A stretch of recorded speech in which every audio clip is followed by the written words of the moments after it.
Bourgeois పెట్టుబడిదారి అంటూ రష్యాను China భాష మాట్లాడేటప్పటికి వచ్చి పాపం తలగొక్కుని వెళ్ళిపోయేసి వాళ్ళ వెనకాల ఉండేవాళ్ళు. అట్లాంటి టైంలో ప్రత్యామ్నాయం లేనప్పుడు ఫెమిలియారిటీ ఉన్నటువంటి సినిమా యాక్టర్లకి లైఫ్ వచ్చింది.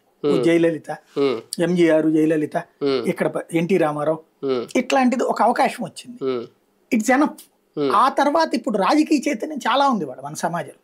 ఎన్టీ రామారావు పార్టీ తర్వాత రాజకీయ చైతన్యం, అంతకు ముందు రాజకీయాలంటే మనకు సంబంధం లేదు, పెద్దవాళ్ళకి సంబంధం తప్పించి ఆ పార్టీలో ఉండేవాడికి సంబంధం తప్పించి నాకు బాగా గుర్తు. నా చిన్నప్పుడు అయితే మా ఇంట్లో ఎప్పుడు రాజకీయాలు మాట్లాడుకోవడం వెళ్ళా నేను.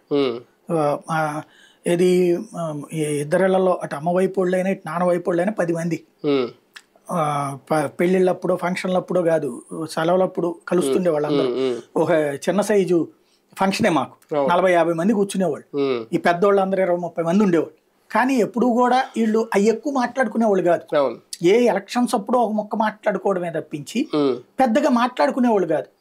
రాజకీయ చైతన్యం అన్నటువంటిది ఎన్టీ రామారావు తర్వాత ప్రారంభమై పెరిగింది.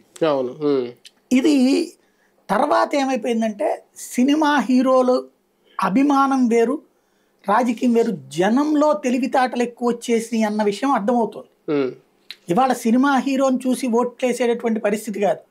హీరో ఒక రకంగా దేనికి పనికొస్తాడంటే ఫెమిలియారిటీకి పనికొస్తాడు. అంటే మనం ఆ హీరోని పరిచయం చేయక్కర్ల జనాలకి. సినిమా నటుడు లైక్ ఆలీ అయినా సరోజా అయినా వీళ్ళని ప్రజలకి పరిచయం చేయక్కర్ల. వాళ్ళు నిజంగా జనంలో ఉండి కష్టపడితే సక్సెస్ అవుతారనడానికి సాక్ష్యం రోజా. వరుసనే 2 సార్లు నష్టపోయినా ఓడిపోయినా